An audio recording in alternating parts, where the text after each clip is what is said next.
오늘은 히스기야를 통해서 또 성공과 행복의 비결이 무엇인지 살펴보려고 합니다.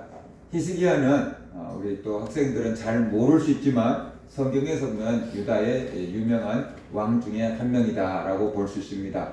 유다에 선한 왕이 있고 악한 왕이 있는데 유다의 선한 왕 중에서 손가락에 꼽힐 정도로 선한 왕으로 꼽힌 사람이 바로 히스기야 왕입니다. 히스기야는 25세에 왕이 되어가지고 29년 동안 유다를 통치한 사람입니다.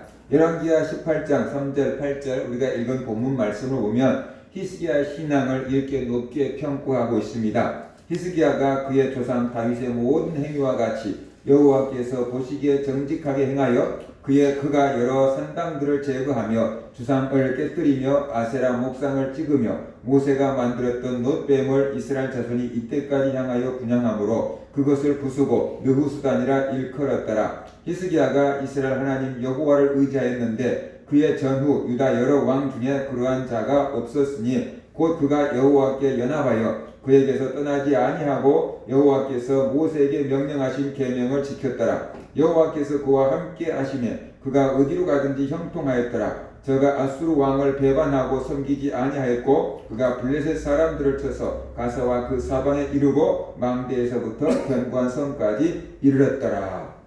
3절을 보면 히스기야가 그의 조상 다윗의 모든 행위와 같이 여호와께서 보시기에 정직하게 행하여 라고 말하고 있습니다. 유다 왕들을 평가하면서 다윗의 길로 행하였더라, 다윗과 같았다 라는 것은 최고의 평가를 하고 있는 겁니다. 반면에 여로보암의 길로 갔다, 북이스라엘의 첫 왕인 여로보암의 길로 갔다 라는 평가는 최고로 나쁜 왕이다 라는 것을 성경은 그렇게 평가하고 있습니다. 히스기야는 다윗의 모든 행위와 같이 여호와 보시기에 정직하게 행하였다라고 평가했습니다. 이것은 히스기야의 신앙을 최고로 인정해준 평가다라고 볼 수 있습니다. 오늘날로 말하면 A+를 받은 그런 학점이다라고 볼 수가 있어요. 히스기야의 신앙이 어땠길래 열왕기하 기자는 이렇게 히스기야의 신앙을 높게 평가하고 있을까요? 4절과 6절을 보면은 히스기야 신앙을 정리하는데요, 여러 산당들을 제거했다라고 말하고 있습니다. 산당은 산 위에 세워진 신전을 말합니다. 산당은 특히 푸른 나무 아래에 세워졌는데 이는 푸른 나무가 키가 크고 가지가 무성하며 아주 오래된 일종의 우리나라 말로 하면 고목나무, 당산나무 이렇게 느껴져서 신성시 되었기 때문에 그 커다란 나무 아래 거기다가 산당을 지었다고 합니다. 가나안 족속들은 산당에서 바알 신과 아세라 신을 섬겼습니다. 그래서 하나님은 가나안 땅을 정복할 때 우상들을 제거하고 우상의 신전인 이 산당들을 제거하라라고 명령하셨어요. 그런데 이스라엘 백성들이 가나안 땅을 한꺼번에 다 정복하지 못하고 원주민들을 다 몰아내지 못했잖아요. 그래서 같이 살다가 보니까 그들에게 영향을 받아서 이스라엘 백성들도 산당을 짓고 그곳에서 하나님을 섬긴다고 하면서 하나님께 예배를 드린 거예요. 기본 산당에서 볼 수 있는 것처럼 이스라엘 백성들은 산당에서 하나님께 제사를 드리고 예배를 드렸어요. 그런데 성전이 세워지기 전에는 그곳에서 그렇게 예배를 드리고 하나님을 섬겼는데 다윗과 솔로몬 시대를 지나서 이제 성전이 지어졌음에도 불구하고 그 예습관이 없어지지 아니하고 예루살렘 성전까지 오기 힘드니까 그냥 가까운 산당에서 하나님을 예배한다고 예배했는데 그것이 나중에는 각자 자기 소견에 오른 대로 가서 우상 숭배하기가 일쑤였다라고 볼 수가 있습니다. 그래서 그 산당이 하나님 보시기에 가증한 것이 되어버렸던 겁니다. 우상 숭배의 본거지다라고 할 수가 있어요. 그래서 하나님은 그 산당을 없애버리기를 원했는데 웬만한 사람들은 그 산당을 없애지를 못했어요. 유다에서 꽤 믿음이 좋다고 하는 왕들도 그 산당을 없애기를 주저했어요. 왜냐 그러면은 그 산당이 오늘 우리말로 한다면 민간신앙처럼 퍼져 있어서 많은 사람들이 그곳에 가가지고 뭔가 위로를 받고 오고 그렇기 때문에 그것을 없애버린다고 한다면은 백성들로부터 큰 원성을 들을 수 있는 상황이었거든요. 그러니까는 백성들의 원성을 사지 않으려고 하다가 보니까 그냥 두루뭉실 하고 넘어가고 산당을 없애기까지는 못했다라는 것을 우리가 알아야 돼요. 그런데 히스기야는 그 산당을 없애버렸다라고 말합니다. 유다에 많은 왕들이 있지만 그 산당을 없애버린 사람은 아사 왕, 그 다음에 여호사밧, 히스기야, 요시야, 요 4명 정도로 압축될 정도로 산당을 없애버린다는 것은 유다 왕들에게 있어서 정치적인 모험을 하는 것과 다를 바가 없었다라는 거죠. 왕인데 백성들의 눈밖에 나오면 어떻게 되겠어요? 정치가 안정이 안 되겠지요. 그러니까 웬만한 강심장이지 않고는, 아니면 그만큼 하나님을 의지하지 않고는 이 산당을 없앨 수가 없었던 거다. 악인 줄 알고 하나님이 싫어하신 줄 알면서도 이것을 없앨 수가 없었던 겁니다. 반면에 이 악한 왕들은 이 산당을 없애버렸던 산당을 다시 재건하는 일들을 했어요. 여로보암이랄지 여호람이랄지 아하스, 므낫세. 이 아하스는 히스기야의 아버지고 므낫세는 히스기야의 아들인데, 히스기야가 산당을 없애버렸는데 아들이 다시 산당을 복구합니다. 이런 사람들은 유다의 악한 왕으로 이렇게 평가를 받고 있다. 우상 숭배에 그만큼 앞장섰기 때문이다 라고 우리가 보아야 하는 겁니다. 히스기야가 이런 정치적인 어려움, 정치적인 혼란을 극복하고 이 산당들을 없애버렸다는 것은 백성들의 눈치를 보지 아니하고 하나님의 눈치를 봤다라는 뜻으로 볼 수가 있어요. 그만큼 하나님을 두려워했고, 그만큼 하나님을 사랑했고, 그만큼 하나님의 말씀을 유다 땅에 성취하려고 했기 때문에 백성들의 원성 살 것을 감안하고 산당을 없애버린 거다라고 볼 수가 있어요. 그러니까 히스기야가 그만큼 하나님에 대한 열정이 대단했던 거죠. 사람들 눈치 안 보고 하나님 눈치 본다. 나는 사람들이 원하는 왕이 아니고 하나님이 원하신 왕이 되고 싶다. 하나님만이 진짜 신이다. 그러니까 이스라엘 땅의 우상은 없어져야 된다. 뭐 그런 믿음이 있었겠죠. 그래서 모든 우상의 본거지라고 할 수 있는 산당들을 없애버렸습니다. 그리고 아세라상과 목상을 다 찍어버렸다 그랬잖아요. 주상과 목상을 찍어버렸다 그랬는데 바알과 아세라 신상을 다 제거해버린 거예요. 그러니까 이스라엘 백성들이 하나님의 백성이라고 하면서 하나님을 섬긴다고 하면서 바알과 아세라를 같이 섬긴 거예요. 바알과 아세라가 농사가 잘 되게 하고 풍요롭게 해주고 제때에 비를 내려주고 그런다고 하니까 바알과 아세라를 섬긴 거예요. 그리고 또 이스라엘의 악한 왕들이 그 바알과 아세라를 정책적으로 장려하는 왕들이 있었기 때문에 그 왕들의 눈치를 보면서 백성들도 바알과 아세라를 섬기게 되었던 거지요. 그런데 바로 히스기야가 주상과 아세라 목상을 다 찍어버렸다라고 말하고 있잖아요. 그러니까 바알신과 아세라신이 이스라엘에서 최고 가는 어떤 우상의 이렇게 상징이라고 볼 수 있는데 그것을 다 부셔버린 것입니다. 그래서 유다 백성들이 우상을 섬기지 못하고 하나님께 돌아오게 하는 일을 했어요. 그리고 모세가 만들었던 놋뱀도 부숴버렸다라고 말하고 있어요. 모세가 만들었는데 왜 부셔버려? 모세가 말한 건 신성한 거 아니야? 라고 생각할 수 있어요. 근데 어떻게 된 거냐면 이스라엘 백성들이 광야에서 길이 나쁘다고 하나님께 원망하고 막 불평을 해요. 그러니까 광야에 있던 불뱀들이 나와서 이스라엘 백성들을 물어요. 그러니까 이스라엘 백성들이 여기저기서 뱀에 물려서 죽어가니까 막 부르짖잖아요. 그래서 모세가 하나님께 기도했더니 하나님께서 놋으로 뱀을 만들어라. 그리고 장대에 매달아라. 뱀에 물린 자마다 장대에 달린 그 놋뱀을 쳐다보면 살리라. 그랬어요. 그래서 모세가 놋을 녹여가지고 뱀을 만들었고 장대에 매달아서 높이 세워놓은 거죠. 그리고 이스라엘 백성들에게 말합니다. 뱀에 물린 사람들마다 저 놋뱀을 쳐다봐라. 그러면 나을 거다. 그래서 이스라엘 백성들이 놋뱀을 쳐다보고 나왔고 그걸로서 불뱀 재앙이 끝났어요. 자, 그러면 생각을 해봅시다. 그 놋뱀이 불뱀에 물린 독을 빼줬을까요? 놋뱀을 쳐다본다고 불뱀에 물린 독이 제거될 수 있었을까요? 그런데 분명히 놋뱀을 보면 나았거든요. 그러니까 이스라엘 백성들이 무슨 생각을 했냐면 놋뱀에게 능력이 있다고 생각한 거예요. 놋뱀을 신성시 여긴 거예요. 그래서 몇백 년이 지난 히스기야 때까지 그 놋뱀을 섬기고 그 놋뱀에게 분향하고 있었어요. 제사를 드리고 있었던 거예요. 근데 놋뱀이 뱀을 고쳐준 게 아니고 그 하나님의 말씀을 믿고 노뱀을 쳐다본 그 믿음을 보고 누가 고쳐준 거예요? 하나님이 고쳐주신 거예요. 그런데 사람들은 하나님이 고쳐줬다고 생각을 하지 않고 노뱀이 고쳐준다고 생각을 해서 노뱀을 신성시하고 노뱀에게 가서 분향을 하고 제사를 드리고 있었던 거예요. 하나님의 신앙으로 무장되어 있는 히스기야가 딱 보니까 저 노뱀이 우상이네. 원래는 모세가 만들었을 때는 우상이 아니었잖아요. 하나님의 약속이었으니까.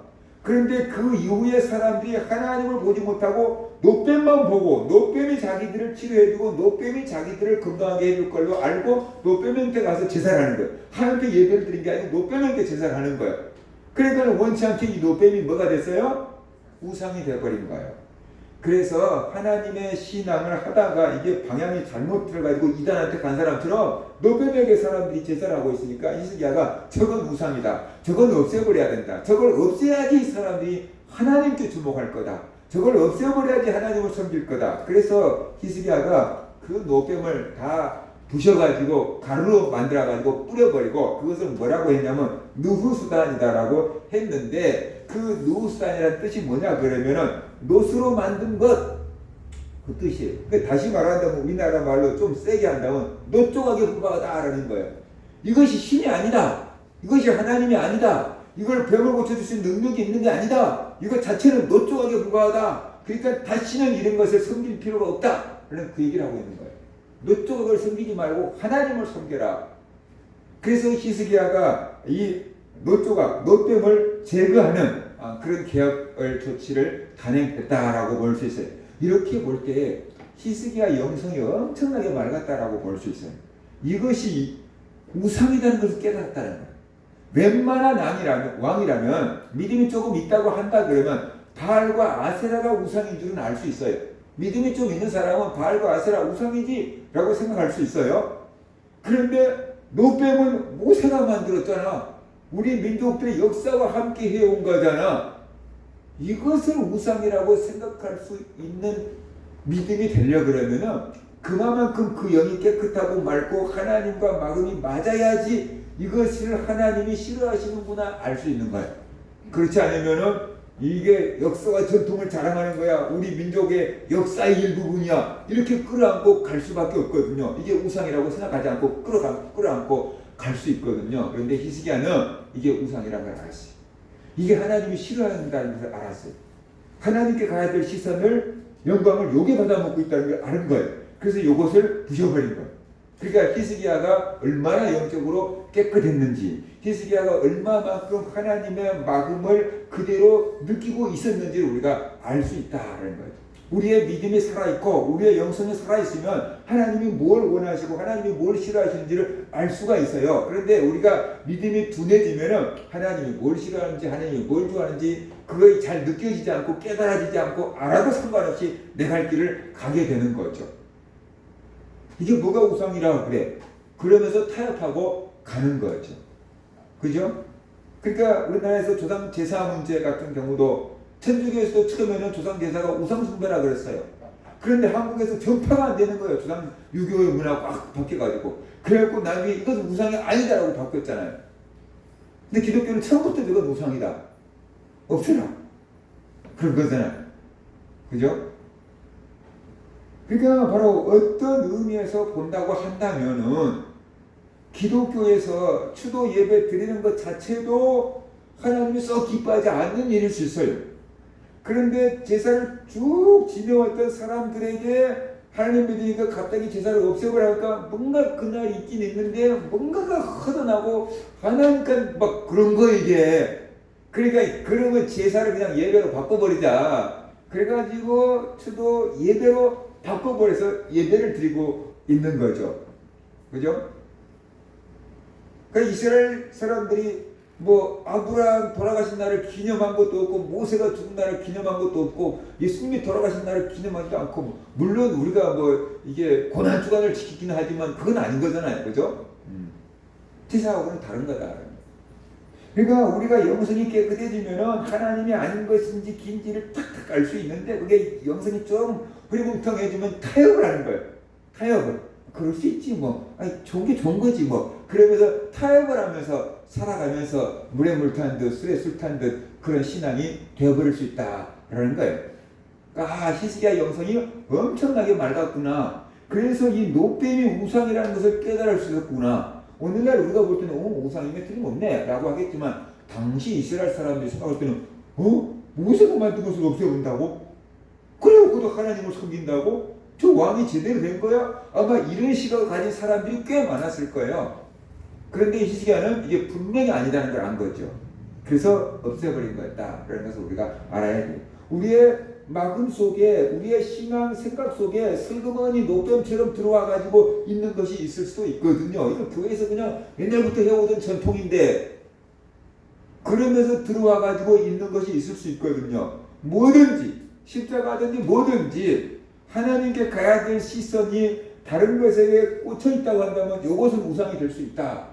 그것을 우리가 알아야 된다. 알아는 거였죠. 5절을 보면은 이스라엘 왕들 중에서 히스기야만큼 하나님을 의지한 왕이 없었다 라고 말하고 있습니다. 이스라엘 왕들 중에서 히스기야만큼 하나님을 의지한 왕이 없었다. 히스기야가 그만큼 하나님을 의지했기 때문에 이스라엘 백성들을 눈치 보지 않은 것입니다. 하나님을 의지하지 않은 왕일수록 이스라엘 백성들의 눈치를 봅니다. 여론을 살핍니다. 백성들이 두렵기 때문입니다. 사울 왕 같은 경우가 대표적인 사람입니다. 그런데 하나님을 의지한 왕들은 백성들을 두려워하지 않습니다. 하나님의 뜻을 찾기 때문에, 하나님이 무엇을 원하는지 알기 때문에, 나는 하나님 모시기에 바른 일을 한다라고 믿기 때문에 백성들을 두려워하지 않고 백성들의 원성을 사더라도 하나님이 원하시는 길을 선택해 갈 수 있는 그 힘이, 에너지가 나왔다는 것이죠. 그래서 히스기야가 유다 여러 왕들 중에서 히스기야만큼 하나님을 의지한 왕이 없었다라고 말합니다. 우리도 하나님을 그렇게 의지해야 되는 거죠. 우리가 그만큼 하나님을 의지한다고 한다면은 그만큼 세상을 사랑하지 않을 것이고 그만큼 세상을 두려워하지 않게 될 겁니다. 그런데 우리가 하나님을 히스기야만큼 의지하지 않으니까 자꾸 세상 눈치 보고 자꾸 세상을 두려워하면서 우리가 살게 된다라는 거죠. 그러니까 그만큼 우리가 하나님을 의지하지 않고 있다. 그만큼 하나님을 의지하지 않으면 내 힘으로 내 지혜로 해내려고 하기 때문에 그러니까 사람들의 눈치를 보고 있는 거다라는 겁니다. 히스기야는 하나님만 의지했습니다. 그러니까 거침없이 우상들을 제거해 버린 겁니다. 6절을 보면 히스기야는 하나님과 연합하였고 그러잖아요. 하나님과 딱 달라붙은 것처럼 본드로 붙여버린 것처럼 하나님과 딱 연합해버렸다. 그래서 하나님을 떠나지 않았다 그런 거죠. 그러니까 하나님과 연합할 정도로 됐으니까 하나님이 뭘 좋아하시는지 뭘 싫어하는지를 알았던 거예요. 정말로 성령이 충만하면은 하나님의 뜻이 무엇입니까? 그럴 때 묻지 않아도 그냥 마음의 감동으로 이걸 하나님이 원하시는 것인지 하나님이 싫어하시는 건지 그 감동으로 그냥 오는 거예요. 그냥 느껴지는 거예요. 왜? 하나님과 연합해갖고 있으니까. 하나님이 그 안에 거하시니까. 그러니까 히스기야가 하나님께 연합하고 떠나지 않았다라고 말하고 있어요. 그리고 모세의 계명을 지켰다라고 말씀하고 있습니다. 모세의 계명의 핵심은 뭡니까? 십계명의 핵심은 나 외에는 다른 신들을 내게 두지 말라 그러잖아요. 그러니까 철저하게 하나님만 섬기고 철저하게 우상을 쳐부수는 것, 이것이 모세의 신앙의 핵심인데 히스기야가 그 일을 하잖아요. 그러니까 모세의 계명을 지켰다라고 지금 말씀하고 있는 겁니다. 그 결과 히스기야가 이렇게 하나님을 철저하게 의지하고 하나님을 섬기고 우상을 제거한 결과가 어떻게 되느냐? 백성들로부터 원성을 샀을 것 같은데 전혀 다른 결과가 나타납니다. 복을 받았어요. 실제로 보면 어떤 복을 받았느냐? 여호와께서 그와 함께 하시매 그가 어디로 가든지 형통하였더라 그랬어요. 따라합시다. 형통하였더라. 형통한 복을 받아버리고 하나님만 의지하고 백성들 눈치 보지 않고 우상을 제거했더니 나라가 망할 줄 알고 왕에서 쫓겨날 줄 알았는데 하나님마다 잘 되는 형통한 복을 하나님께서 주셨더라. 반대로 사울은 백성들의 눈치 보느라고 하나님 말씀을 듣지 않았는데 왕에서 쫓겨났더라. 그거예요. 그게 이스라엘 역사잖아요. 아수르의 지배에서 벗어났어요. 그리고 블레셋을 물리치고 영토를 확장했어요. 주전 721년에 북이스라엘이 아수르에게 멸망을 당합니다. 그 전까지 북이스라엘과 남쪽 유다는 자꾸만 치고받고 싸웁니다. 전쟁을 합니다. 그러니까 남쪽 유다의 뭐라 그럴까 주적은 이스라엘이었어요. 그런데 북쪽에 있는 이스라엘이 더 큰 아시리아에게 패망을 합니다. 그러니까 북이스라엘이 아시리아의 속국이 되어버렸죠. 그러면 남쪽에 있는 조그만 강원도 땅덩어리만한 이 유다는 이제 누구를 상대해야 되냐 그러면은 이스라엘이 아니고 아수르, 큰 제국인 아수르 제국을 상대해야 돼요. 그러니까 어떻게 돼요? 더 부담스러운 거예요. 더 부담스러워진 거예요. 바로 이런 상황이 됐으니까 히스기야의 아버지 아하스는 아수르의 위협으로부터 자기 나라를 지키려고 했어요. 그래서 그가 쓰는 방법이 뭐냐 그러면은 그냥 미리서 무릎 꿇고 항복한 거였어요. 그래서 그들에게 막대한 금과 은을 주고 사절단들을 보내가지고 협정을 맺은 거죠. 시킨 대로 하겠습니다. 조공 바치라고 한 대로 바치겠습니다. 그러니까 이 나라를 지켜주세요. 이렇게 된 거예요. 그래서 그냥 전쟁은 하지 않은 채 아수르에게 금과 은과 보물을 갖다주는 조건으로 나라의 명맥을 유지하게 되었어요. 이 사람이 히스기야의 아버지 아하스 왕이었어요. 그런데 히스기야가 아버지를 이어서 딱 왕이 된 다음에 히스기야가 이제 아수르한테 조금 안 바쳐.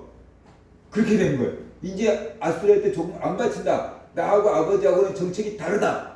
그러면서 아수르와 관계를 딱 끊어버렸어요. 자, 그러면 이제 아수르 입장에서는 어떻게 되겠어요? 저걸 혼쭐을 내줘야 되겠구만. 이렇게 될 거 아니에요. 그래서 아수르가 대군을 이끌고 이스라엘을 침략해 들어옵니다. 그래가지고 예루살렘 성을 다 포위해버립니다. 그러니까 성 안에서 갇혀가고 꼼짝달싹 못하고 여기 죽을 지경이 됐어요. 그럴 때 히스기야는 아수르로부터 보낸 그 편지, 그 압박을 받고 뭐 합니까? 하나님께 기도하죠. 하나님께 기도합니다. 이사야 선지자에게 가서 기도해달라고 그러고 하나님께 기도합니다. 아수르를 물리칠 힘이 없습니다. 우리 아수르한테 망해 죽습니다. 하나님께서 도와주는 것은 살 길이 없습니다. 아기를 낳으려고 하는데 날 힘이 없습니다. 그러면서 하나님께 도움을 요청합니다. 그래서 하나님께서 히스기야의 기도를 들으시고 아수르의 군사를 하나님께서 직접 물리칩니다. 하나님께서 아수르 군사를 직접 물리쳐버리는데 어떻게 했느냐? 열왕기하 19장 35절 37절을 보면 이렇게 말씀하고 있습니다. 이 밤에 여호와의 사자가 나와서 아수르 진영에서 군사 18만 5천 명을 친지라. 아침에 일찍이 일어나 보니 다 송장이 되었더라. 아수르 왕 산헤립이 떠나 돌아가서 니느웨에 거주하더니 그가 그의 신 니스록의 신전에서 경비할 때 아드람멜렉과 사레셀이 그를 칼로 쳐 죽이고 아라랏 땅으로 그들이 도망하며 그 아들 에살핫돈이 대신하여 왕이 되니라. 그러니까 이 산헤립, 아수르 왕 산헤립이 어마어마한 대군을 이끌고 이스라엘을 침략해갖고 딱 포위해가지고 있는 거예요. 이제 성 안에서 굶어 죽을 때가 되면 항복하고 나오겠지 하고 포위하고 있는 거예요. 근데 하나님께 기도했더니 하나님께서 하나님의 사자를 보냈대. 이렇게 우리말로 한다면 천사를 보낸 거예요. 야, 가서 아수르 군사 좀 없애고 와. 하나님께서 이렇게 명령하신 거예요. 이렇게 천사가 와서 하루 저녁에 아수르 군사를 죽였는데 몇 명을 죽였냐면 18만 5천 명을 죽였대요. 그러니까 아수르 군사들 입장에서는 잠자다가 다 죽은 거예요. 뭐 유다와 싸우고 막 칼에 창에 맞아서 죽은 게 아니고 다 잠자다가 죽었는데 왜 죽었는지도 몰라. 그 천사가 와서 끝났으니까 왜 죽었는지도 모를 거 아니에요. 근데 한 사람이 아니고 18만 5천 명. 아침에 살아있는 사람이 딱 몇 명 나가서부터 다 성장이 된 거예요. 그러니까 산헤립 왕이 어떻게 되겠어요? 분명히 이스라엘 군사가 온 것도 없었거든요. 전쟁도 하지 않았거든요. 적군들은 한 명도 죽은 사람이 없는데 자기 군사만 18만 5천 명이 죽었으니까 이건 세상 말로 하면 귀신이 고칼로르가 아니에요. 그러니까 아수르 왕 산헤립이 무서웠겠어요? 안 무서웠겠어요? 적이 보이지도 않는데 어디 있는지도 모르는데 할때니까도 저렇게 많이 죽이는데 자기가 살아있다는 것 자체가 기적이잖아요. 어떤 저녁에 내가 안 죽은 그 자체가 놀라운 일이잖아요. 그러니까 산헤립이 그렇게 그냥 의기양양하게 찾아왔던 산헤립이 도망을 가요. 도망을 가가지고 니느웨로, 아수르 수도가 니느웨 있잖아요. 요나가 가서 외쳤던 동네가 니느웨잖아요. 자기 아수르 수도 니느웨로 도망을 가가지고 어디에 가냐면 자기가 섬기는 니스록의 신전에 들어갔어요. 왜 자기가 섬기는 신전에 들어갔을까요? 무서운 거예요. 내가 언제 죽을지 모르는 거예요. 아무것도 안 보이는데 그렇게 죽여놨으니 자기가 언제 죽을지 몰라. 얼마나 무서워요 이게. 들등에서 패하고 들어오니까 백성들 볼 낯도 없고, 그러니까 자기가 섬기는 신에게 가가지고 날 지켜달라. 날 지켜달라고 그 신에게 도움을 구하려고 그 신전에 가서 경배했어요. 그러니까 쉽게 말하면 니누록 신전에 들어가가지고 경배하면서 내 목숨 지켜주셔서 감사합니다. 내 목숨 지켜주세요. 요구하고 있었는데 문제는 뭐냐 그러면 그 신전에 사네립의 신하 아드람 멜렉과 사레셀 두 사람이 숨어 있다가 이 사네립을 칼로 찔러서 죽였어요. 자기 신전에 자기 목숨 지켜달라고 가서 기도하고 있는데 자기 신전에서 자기한테 칼 맞아서 죽었어요.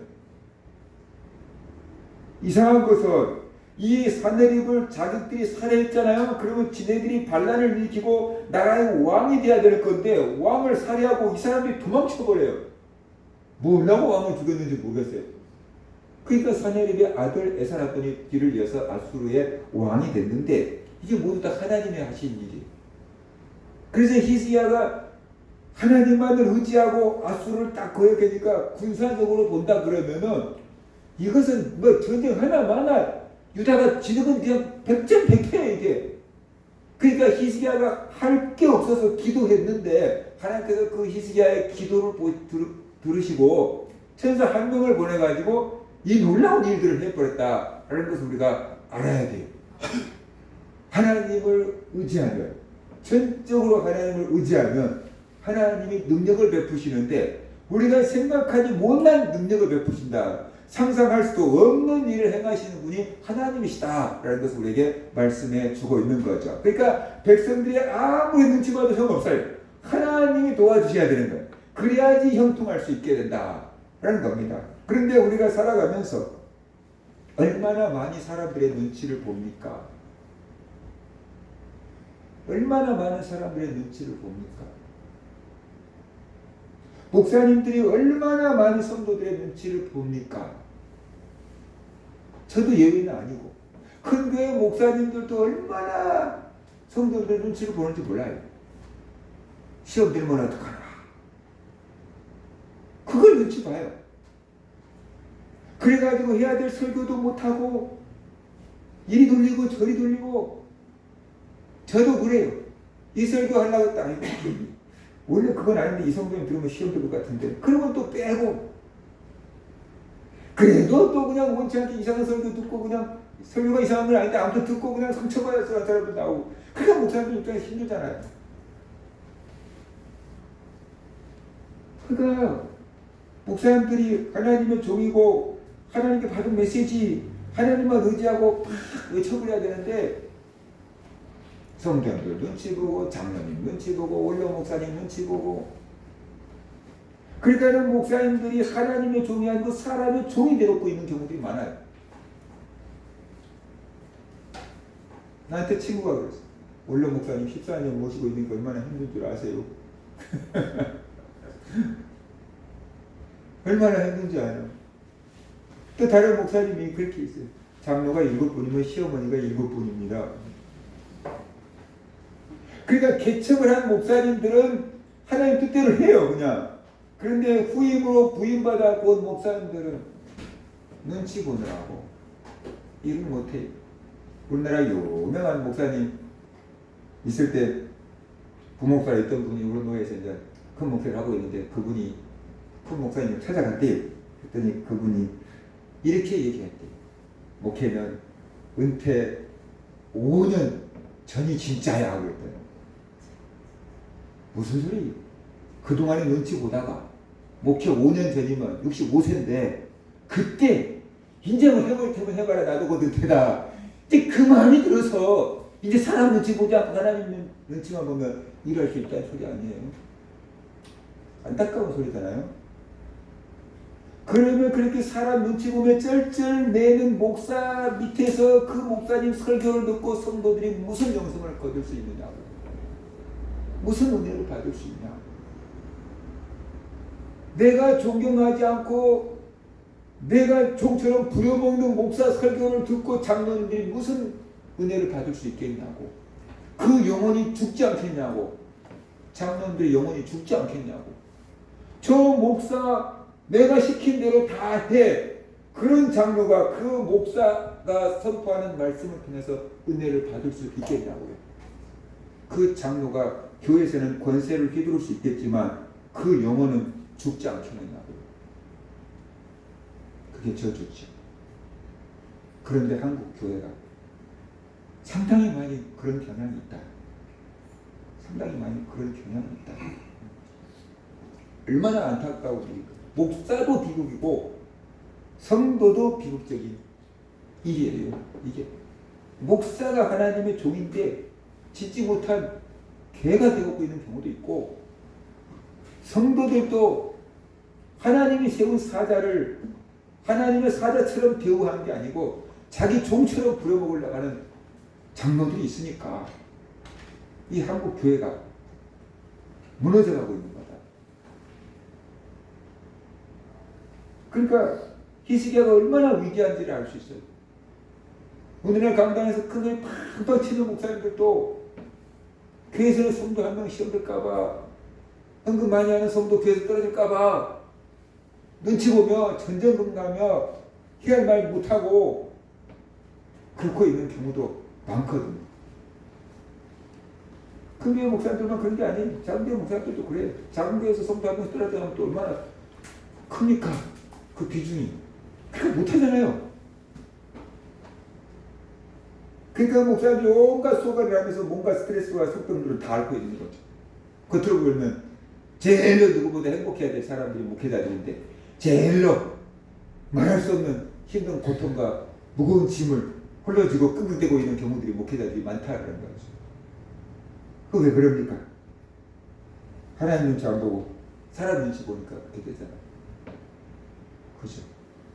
그런 구조가 되어 있어요. 이게 장로교의 폐단이라고 할 수 있어요. 근데 감리교회도 심례교회도 이런 장로 제도를 본받고 있다는 데가 한국교회가 정말 희망이 없는 거죠. 그래서 우리가 세상을 살아가면서 성도들이 하나님 눈치 안 보면 사람 눈치 봐야 된다는 걸 알아야 돼요.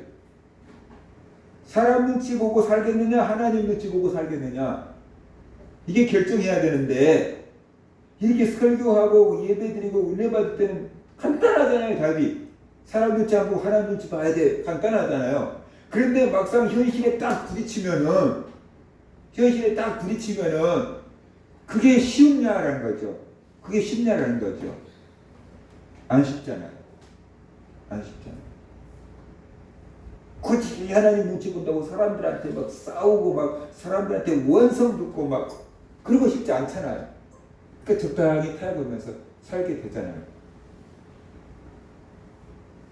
참 안타까운 거예요. 그런 문제들이 지금 한국 교회에 뭐 어떤 교회는 좀 많이 있고 어떤 교회는 좀 적게 있고 그러겠지만 아무튼 그런 문제들이 한국 교회에 처한 문제 가운데 하나다라는 것을 우리가 알아야 됩니다. 그래서 성도들은 내 영혼이 일단 살아야 돼요. 내 영혼이 일단 살아야 되잖아요. 또 목회자도 마찬가지. 내 영혼이 살아야 돼요. 그 길이 뭔가를 찾아야 돼요. 내 영혼이 사는 길이 뭔가를 찾아야만 된다라는 겁니다. 자, 히스기야가 이렇게 하나님이라고 만사형통했어요. 그런데 문제가 생겼는데 히스기야가 죽을 병에 걸립니다. 그래서 이사야 선지자가 하나님의 메시지를 듣고 와가지고 이렇게 선포합니다. 너는 집을 정리하라. 네가 죽고 살지 못하리라. 너는 집을 정리하라. 네가 죽고 살지 못하리라. 이게 히스기야는요, 한 나라의 왕이에요. 이사야는요, 그냥 하나님의 종이고 선지자예요. 세상적으로 보면은 왕이 더 높겠죠. 그런데 선지자가 왔고 이 왕에게 그냥 너는 집을 정리하라. 네가 죽고 살지 못하리라고 하나님 메시지를 딱 선포해버린 거예요. 그러니까 오늘날로 말하면 사형 선고를 딱 언도받은 거예요. 그래서 선지자의 말을 듣고 히스기야는 낯을 벽으로 향하고 하나님께 기도합니다. 사람들의 도움을 구하지 않습니다. 의사를 불러와라고 하지 않습니다. 약을 가져오라고 말하지 않습니다. 이제 살릴 분은 하나님밖에 없다. 나한테 벽으로 안 하고 하나님께 기도하는데 히스기야가 뭐라고 기도하냐. 히스기야 기도가 참 대단해요. 열왕기하 20장 3절을 보면 히스기야가 이렇게 기도합니다. 여호와여 구하오니 내가 진실과 전심으로 주 앞에 행하며 주께서 보시기에 선하게 행한 것을 기억하옵소서 하고 히스기야가 심히 통곡하더라. 그러니까 우리 같았으면 하나님께 기도할 때 뭘 기도하겠습니까? 하나님 잘못했어. 용서해 주세요. 살려 주세요. 회개할 거 아니에요? 우리 삶 가운데 죽음을 앞에 두면 죄부터 회개해야 되잖아요. 근데 히스기야는 회개를 하지 않습니다. 이렇게 얘기합니다. 내가 진실과 전심으로 주 앞에 행하며 주께서 보시기에 선하게 행한 것을 기억하옵소서.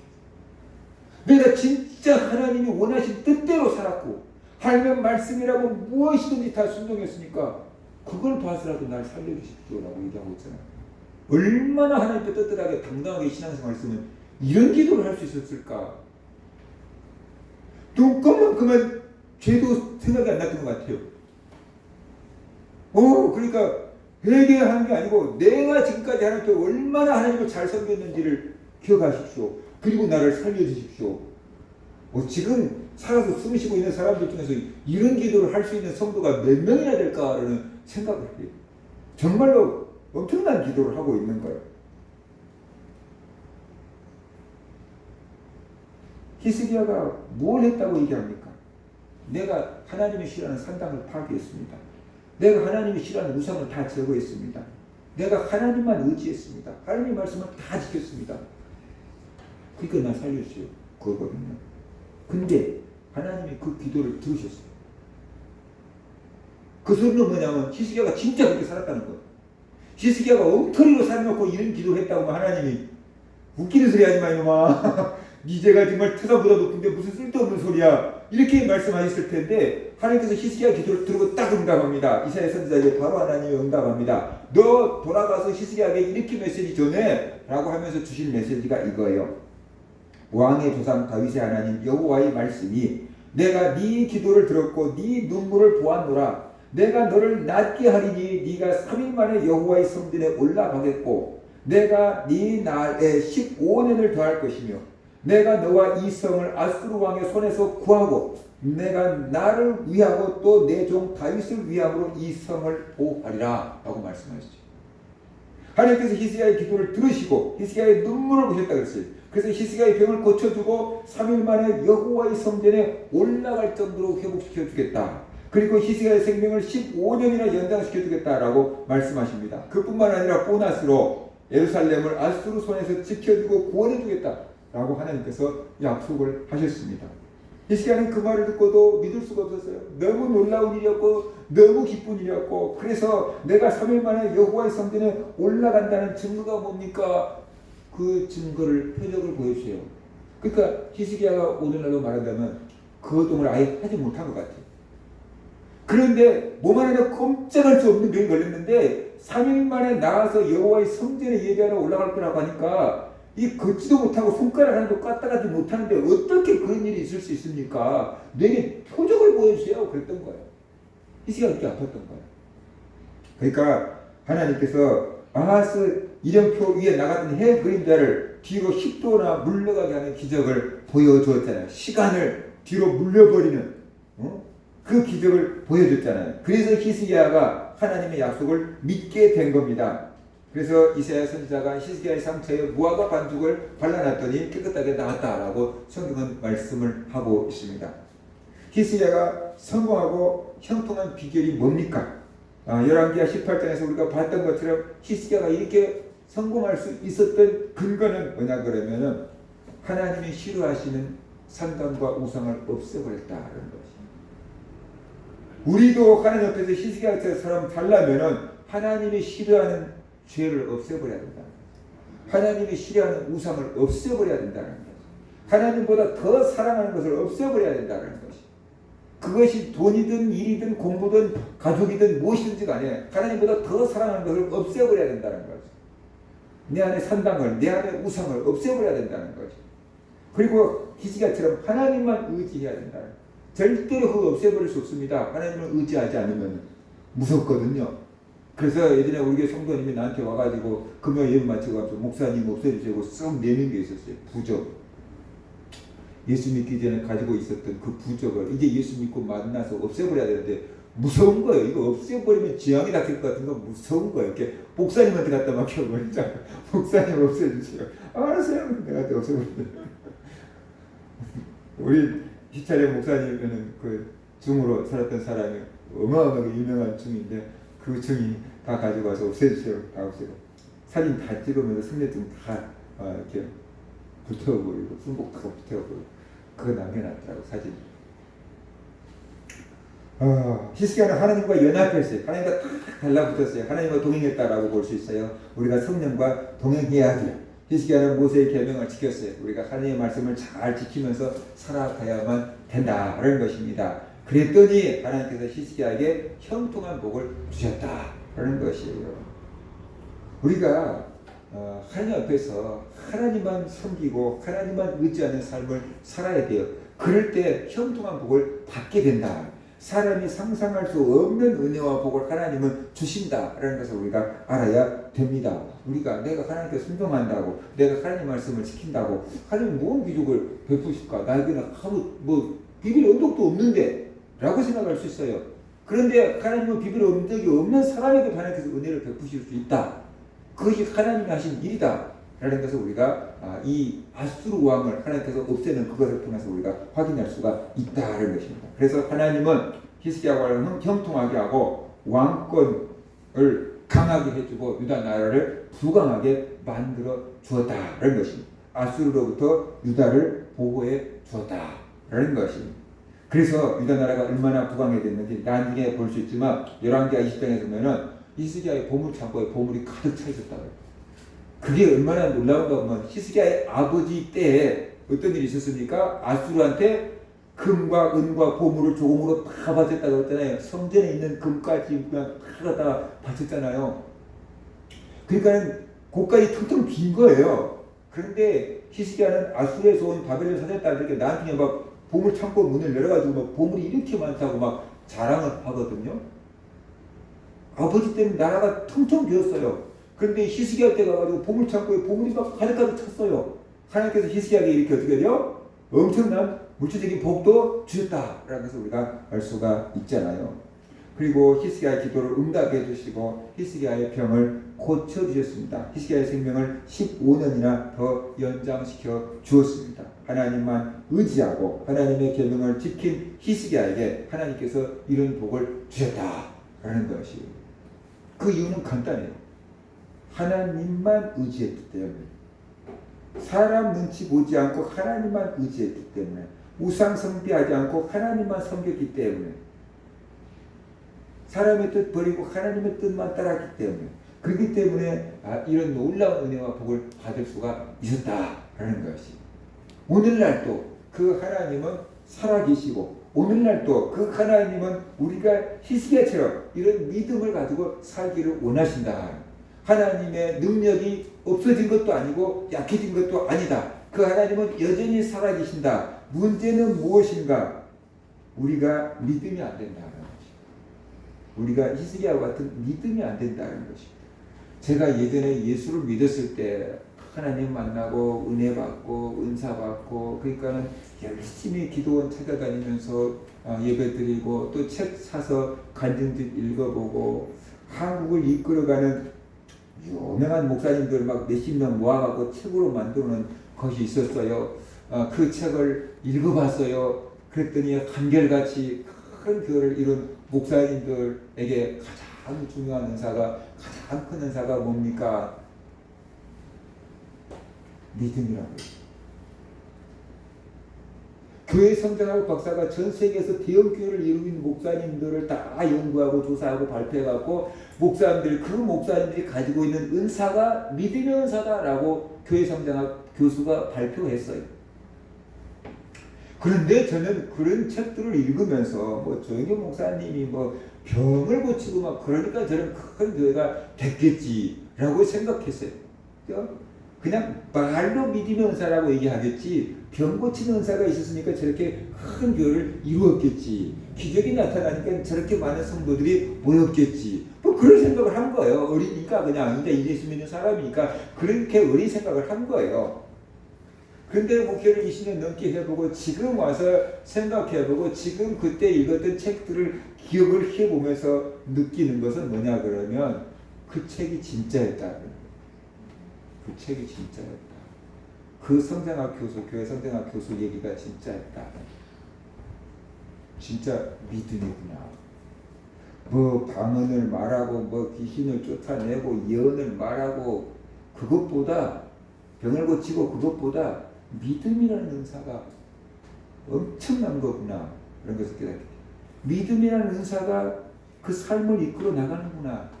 믿음이라는 은사가 제일 중요한 거구나. 그걸 절감하고 있어요. 근데 우리들이 생각할 때는 눈에 보이게 병 고치고 막 그냥 방언 통변하고 예언하고 이러면 막 믿음 엄청 좋은 것 같고 막 능력 엄청 받은 것 같고 막 부럽잖아요. 근데 믿음 좋은 사람은 표가 안 나잖아요. 믿음이 있는 게 뭐 보입니까? 표가 안 나잖아요. 부러워하지도 않잖아요. 근데 하나님이 하는 데는 이게 제일로 필요한 거구나. 그게 이제 느껴져요. 그때 나는 그 목사님들이 그런 글을 쓰면서 믿음의 은사가 제일 중요하다 한 것을 겸손하게 그렇게 표현한 것인 줄 알았어요. 다른 은사가 중요한데 그냥 사람들이 그쪽으로 너무 막 신비주의로 빠질까 봐서 겸손하게 믿음의 은사가 제일 중요하다고 하겠지라고 나 혼자 착각해서 생각했어요. 근데 지금이 와서 생각해 보니까 그게 사실이다. 그게 진짜다. 그게 느껴져요. 믿음이 진짜 중요합니다. 왜 그런가? 하나님의 능력은 무한하십니다. 하나님은 지금도 살아계십니다. 우리를 향해서 능력을 베푸실 준비를 하고 있습니다. 우리가 부유하게 살기를 원하고, 우리가 풍요롭게 살기를 원하고, 우리가 강건하게 살기를 원하고, 우리가 행복하게 살기를 원하고, 우리가 성공하게 살기를 원하십니다. 그것을 줄 준비가 다 돼 있습니다. 하나님은 그럴 능력도 있습니다. 문제는 우리가 그것을 못 끌어다 쓴다는 것입니다. 못 끌어다 쓴다는 것이요. 왜요? 믿음이 없어서. 믿음이 없어서 못 끌어다 쓰는 거예요. 그러면서 가난하게 살고, 초라하게 살고, 비참하게 살고, 불행하게 살고 있는 거예요. 내 아버지가 부자인데 그것을 끌어들 쓴 능력이 없어서 그렇게 살고 있는 거예요. 제가 알고 있는 목사님 아버지는 예전에 탄광업을 했어요. 그래서 돈이 굉장히 많고 땅도 굉장히 많아요. 이제 탄광은 뭐 지나가다 업종이 돼서 안 하지만 정리했지만 그렇게 돈이 많아요. 어느 날 아들 3명을 부르더래요. 갔어요. 그랬더니 가방을 하나, 커다란 가방을 하나 갖다 꺼내고 지퍼를 열고 필요한 만큼 가져가라. 그러시대요. 자기 아버지 재산에서는 아무것도 아닌데 커다란 가방을 갖다가 현금으로 가득 새 돈을 채워놓고 지퍼를 딱 해놓고 아들 3명을 딱 불러내놓고 필요한 만큼 가져가라.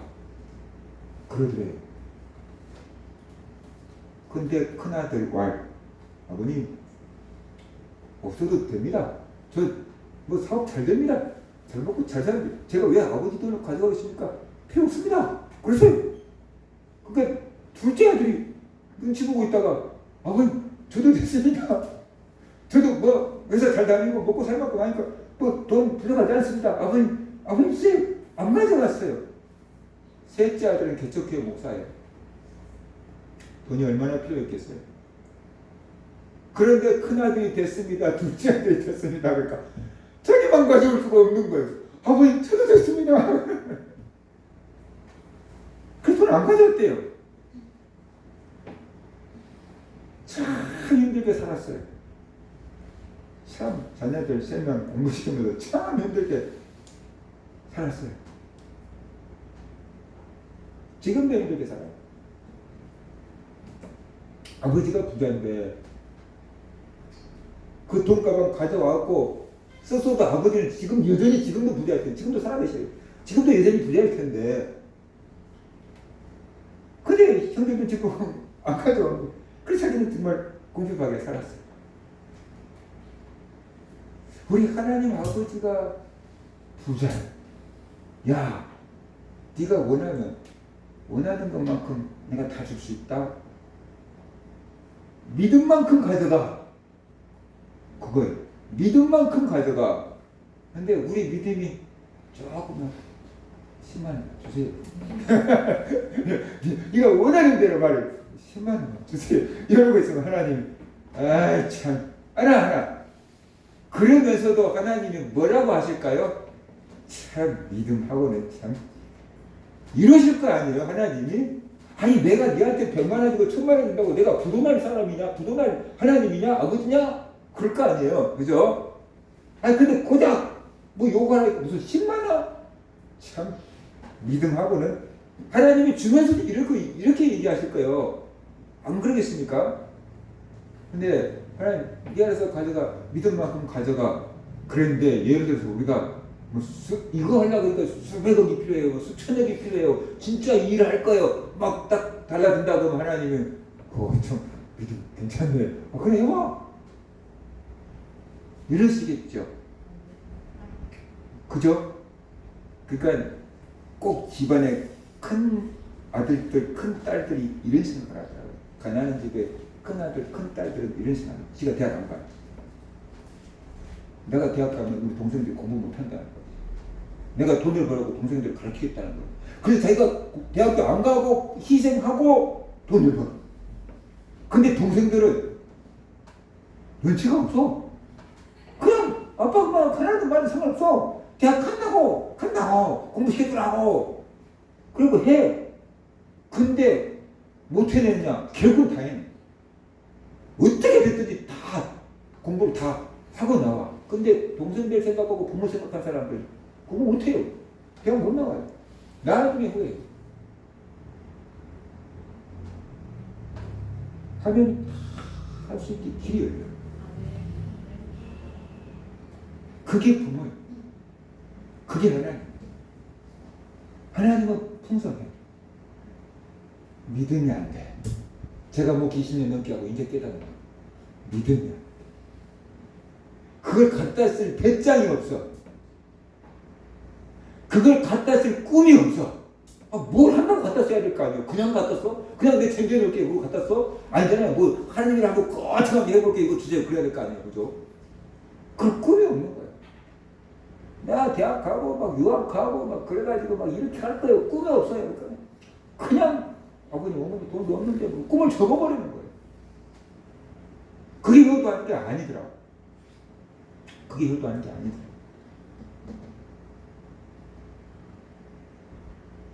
그러니까 이제부터 우리 성도들이 믿음의 은사를 좀 가지시기 바랍니다. 아멘. 우리 하나님은 풍성하시다. 우리가 풍요롭게 살기를 원하고 행복하게 살기를 원하고 웃고 살기를 원하고 승리하게 살기를 원하신다. 우리에게 줄 준비가 되어 있다. 아멘. 근데 내가 왜 못 받아 쓰느냐? 뭐가 없어서요? 믿음이 없었어. 믿음이 없어서 못 받아 쓰는 거야. 근데 그 믿음은 어떻게 생기느냐? 그런 것이 하나님만 사랑할 때, 그리고 네 안에 우상을 버릴 때, 사람 눈치 보지 않고 하나님 눈치만 볼 때, 그리고 하나님 주신 꿈이 생길 때, 그때 믿음이 생겨요. 그리고 갑자기 한꺼번에 하나님 1000억을 주세요. 그런 믿음이 안 생겨요. 조그만 것에서부터 해보는 거예요. 하나님 100만 원 주세요. 하나님 1000만 원. 되네. 그러면서 조금씩 믿음이 커져서 나중에는 이제 더 큰 사이즈의 일을 해낼 수가 있게 된다라는 것이 그거예요. 믿음이 그렇게 커요. 그냥 크는 게 아니에요. 신뢰가 쌓여야지. 기도하고 응답받고 하나님께 드리고 받고 그런 응답을 통해서 신뢰가 쌓이고 그 신뢰가 커질 때 믿음이 커지는 거고 하나님 앞에 많은 것을 받았을 수가 있게 된다라는 것이. 그래서 우리 모든 성도님들이 오늘 히스기야가 형통할 수 있는 비결은 하나님만 의지했다. 사람들 눈치 안 봤다. 하나님이 기뻐하시는 일만 했다. 우상을 다 위험을 감수하고 참으셨다. 하나님 말씀을 순종했다. 그러니까 하나님께서 형통케 해주셨다.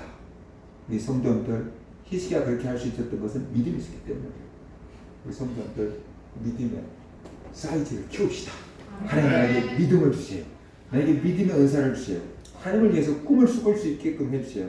하나님의 자원을 갖다 쓸 수 있는 믿음을 주세요. 그래서 히스기야처럼 하나님 앞에서 인정을 받고 형통한 삶을 살 수 있게 되기를 주의 이름으로 축원합니다. 아멘.